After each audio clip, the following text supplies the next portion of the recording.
শাস্তি পাই তার জন্য যেটুকু সাহায্য করার সেই সাহায্য করতে এসেছিলাম, ওনারা সাহায্যের জন্য ডেকেছিলেন। 9 তারিখের ঘটনার জন্যই কি আপনাকে ডাকা হয়েছিল মূলত? নির্যাতিতার দোষীদের শাস্তি দেবার জন্য, যাতে ইনভেস্টিগেশনে ওনাদের সাহায্য হয়, তার জন্যই আমাকে আপনি তো প্রায় 2 ঘন্টা ছিলেন, আপনার কি মনে হলো যে 14ই আগস্টের ঘটনায় ডাকা হয়েছে? কি সত্য? আঞ্চলিক ঘটনায় নাকি আপনাকে ডাকা হয়েছে? সিবিআই কি ওনাকে বলেছেন?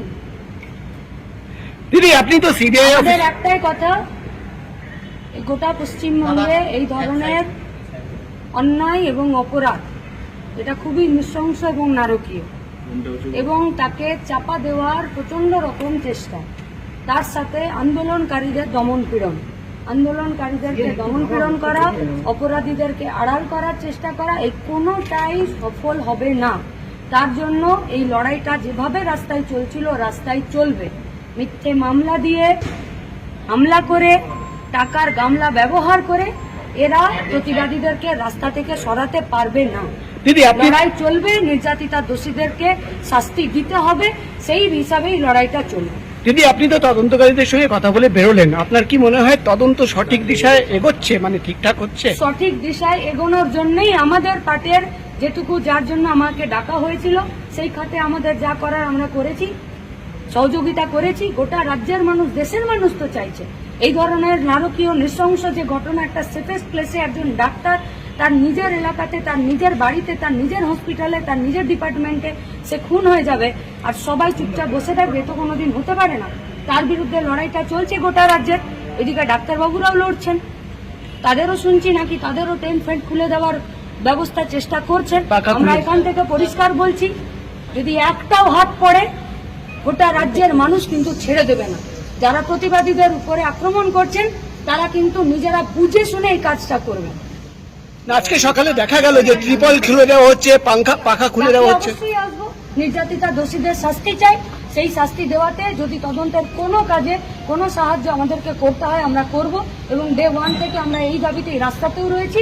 সাধারণ মানুষের কাছেও আমাদের এই একই আপিল যে নির্যাতিতা দোষীদের শাস্তির দাবিতে রাস্তায় থাকুন, কারণ এটা কোথাও না কোথাও শেষ হতে হবে। কোন ডকুমেন্ট চাওয়া হয়েছিল আপনাদের? সেটা তো ওনারা দিদি ট্রিপল খুলে নেওয়া হলো, পাখা নিয়ে যাওয়া হলো। একটাও যদি আঁচড় পড়ে আন্দোলনকারীদের উপরে, ডাক্তারদের উপরে, তার লড়াই চলবে, মানুষ ছেড়ে দেবে না, কাউকে ছেড়ে দেবে না। মানুষ ইতিমধ্যে খোলা হয়েছে, মানুষ বুঝে নেবে, পশ্চিমবঙ্গের মানুষ রাস্তায় আছে। ডাক্তারবাবুদের উপরেও যদি কোন রকম আক্রমণ হয় কেউ ছেড়ে দেবে না। ঠিক আছে, আপনাদের দল থেকে কোনো প্রতিবাদ করা হবে এই নিয়ে? ট্রিপল খুলে দেওয়া হলো, আমরা তো বলছি কাউকে ছেড়ে দেওয়া হবে না। যদি ডাক্তারবাবুদেরকে বা কোনো আন্দোলনকারীদেরকে কেউ যদি কোন রকম ভাবে হ্যাকেল আক্রমণ করে, তাদেরকে কাউকে কোথাও ছেড়ে দেওয়া হবে না। আইনিগত রাস্তাতেও চলবে, আর লড়াইয়ের ময়দানে, লড়াইয়ের রাস্তাতেও এই লড়াই চলবে। আরেকটার জন্য বলা হচ্ছে যে সরকার এতগুলো পদক্ষেপ নেওয়ার পরে, কালকেও একটা বৈঠক হয়েছে, তারপরেও আন্দোলনকারীরা কর্মবিরতিতে রয়েছে। দোষীরা শাস্তি পেল, তারপরেও রেপিস্টরা শাস্তি পেল, মার্ডারাররা শাস্তি পেল, অভিযোগ যারা যারা তথ্য প্রমাণ টেম্পারিং করার চেষ্টা করলো তারা শাস্তি পেল। সেটা তো কিসের ব্যবস্থা? কিসের ব্যবস্থা? রাজ্য সরকারের কিসের ব্যবস্থা হচ্ছে?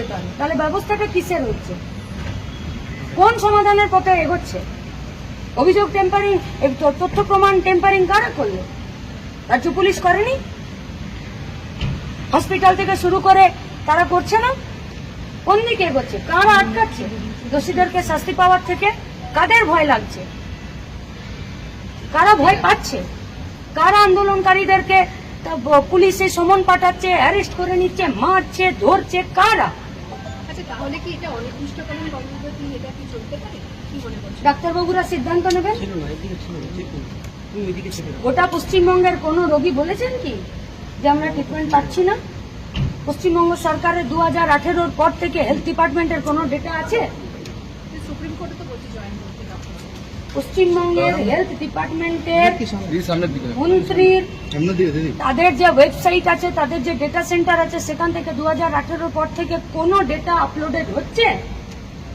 আজ 19শে সেপ্টেম্বর কতজন পেশেন্ট সরকারি হসপিটালে এসেছে, কতজন ট্রিটমেন্ট পেল, কতজন রিফিউজ হলো, কি কি অপারেশন হলো, পাওয়া যাচ্ছে?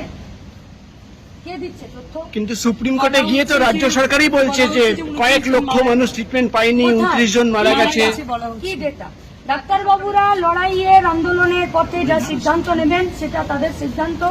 রাজ্যের মানুষেরা নির্যাতিতা দোষীদের শাস্তি চাইছে, আর নির্যাতিতা দোষীদের শাস্তি চেয়ে যারা রাস্তায় আছেন, লড়াই আন্দোলন করছেন, তাদের উপরে যদি কোনো রকমের আক্রমণ, তাদের উপরে যদি কোনো রকম পুলিশি হয়রানি, জুলুমবাজি বা কোনো রাজনৈতিক দলের পক্ষ থেকে বা শাসক দলের পক্ষ থেকে যদি এই ধরনের কোনো হুমকি চমকি, তাদেরকে অ্যারেস্ট করা, জেলে ভরা, তাদেরকে সমন দেওয়া যদি হয়, রাজ্যের মানুষ কিন্তু সব কিছু নোট রাখছে। এটা মানুষের লড়াই হয়েছে। গতকাল রাত্রিবেলা একজনকে আটক করছিল ইলেকট্রনিক্স কমপ্লেক্স পিএস থানা, একজন বিক্ষোভকারী স্বাস্থ্য ভবনে। মানুষ সব নোট রাখছে, আর এই লড়াইটা মানুষের লড়াই। ঠিক আছে, থ্যাংক ইউ